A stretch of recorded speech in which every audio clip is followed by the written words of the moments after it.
Facebook privacy settings. Hi everyone, I'm Leo Notenboom for askleo.com.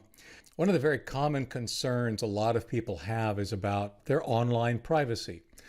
Now, while you can't control all of it, there actually is a fair amount that is under your control, especially when it comes to Facebook.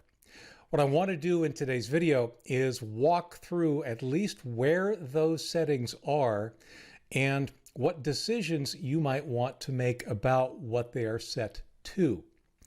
Now, one of the caveats I have to throw out here at the very beginning is that Facebook, perhaps more than many other places, seems to change a lot.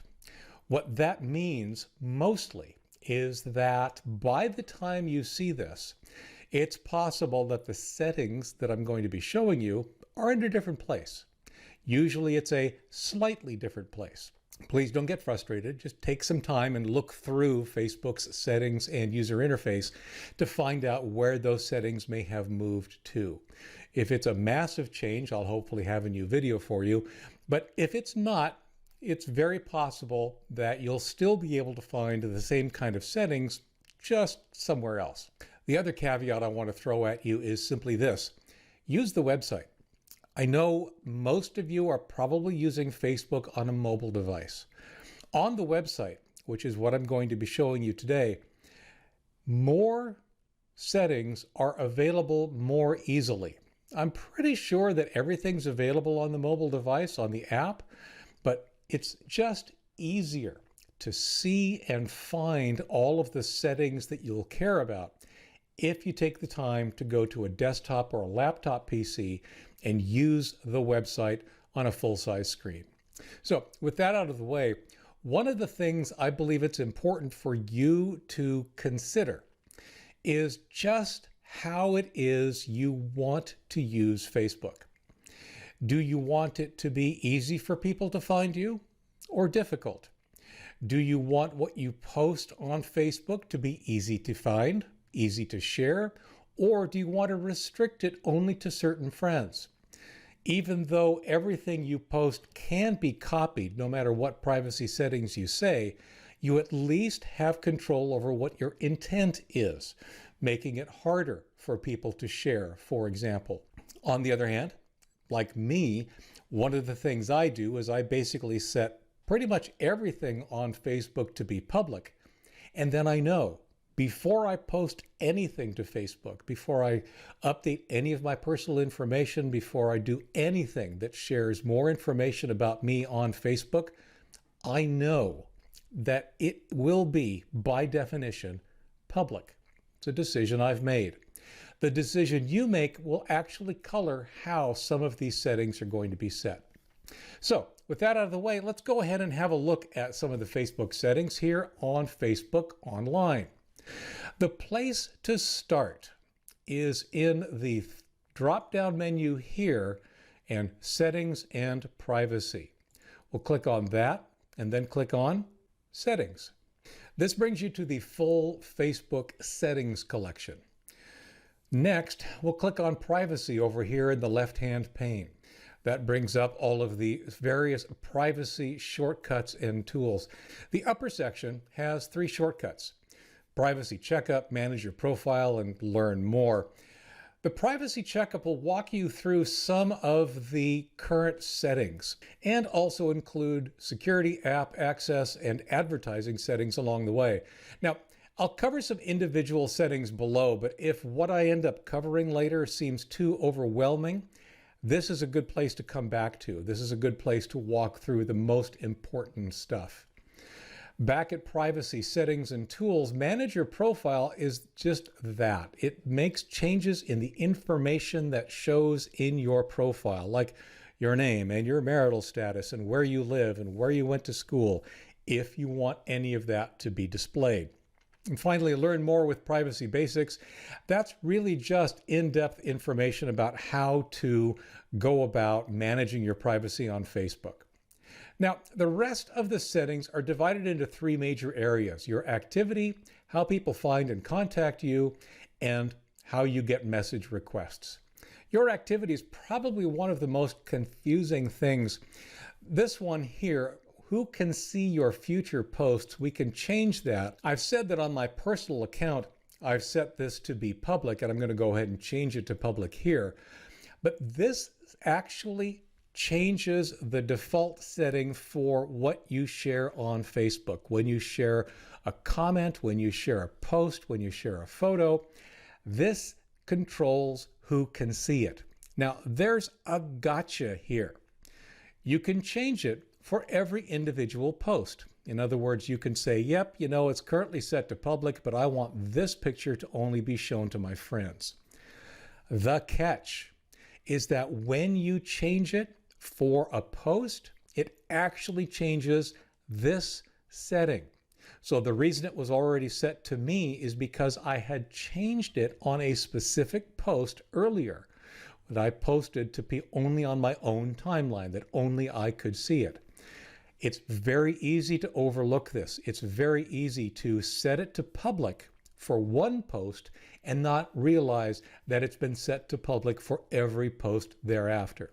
It's one of the reasons that I set it to public all the time, because that way I know to think twice before I put something on Facebook, because it's always going to be public. Reviewing all your posts and things you're tagged in, that's really just a shortcut to the activity log that will actually show you what you've been doing. In this example account, I apparently haven't been doing very much. Limit the audience for posts you shared with friends of friends or public. This tool allows you to make changes to everything you've shared in the past. With it, for example, you can change all of your previously public posts, like I was talking about, to be restricted to a smaller audience. It's basically a way to go back and fix some of the privacy of things you've done in the past. And then who can see the people, pages, and lists you follow? If you follow someone, you can let that be known, or you can keep it private. Once again, this is that same list of public, friends, friends accept, and so forth, that allow you to control exactly what other people can see you've done on Facebook. How people can find and contact you section is exactly that. You can make it hard to be found, or you can make it easy to be found. You can let certain people send you friend requests or not. You can let other people see your friends list or not.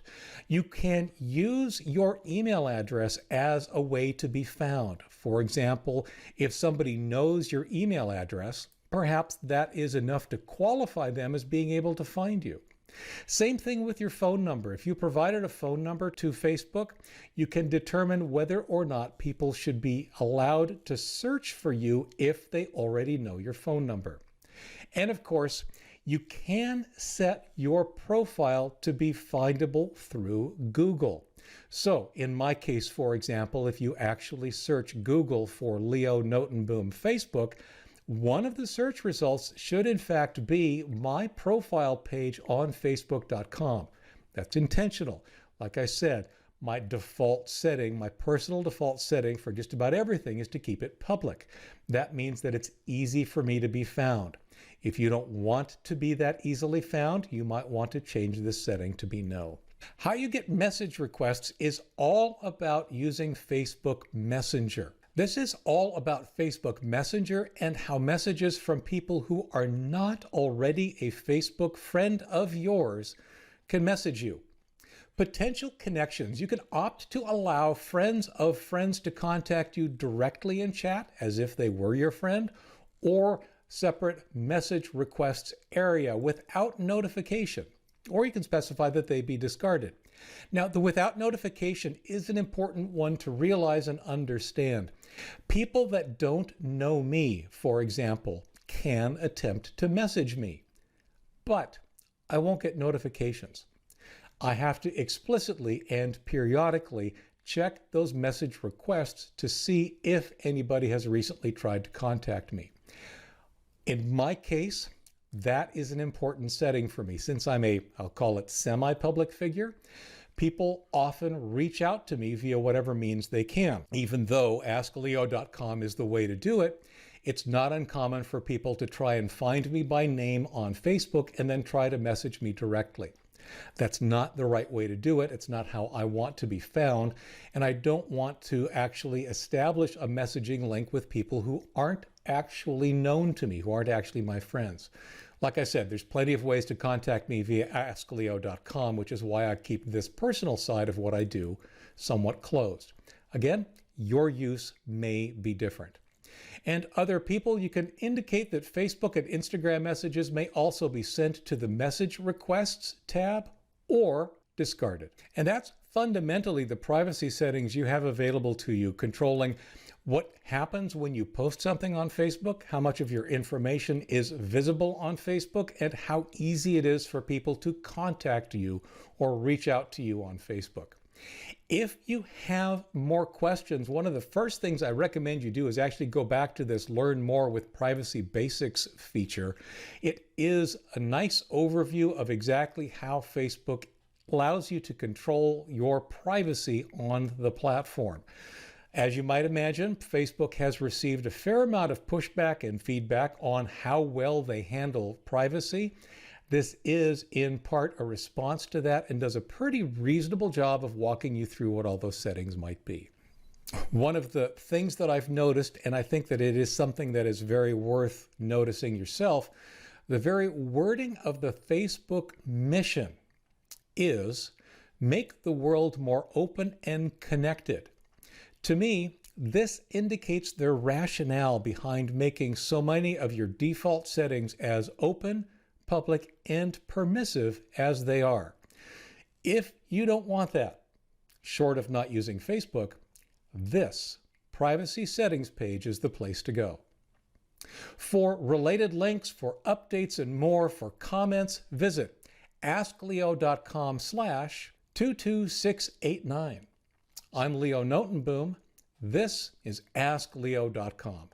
Thanks for watching.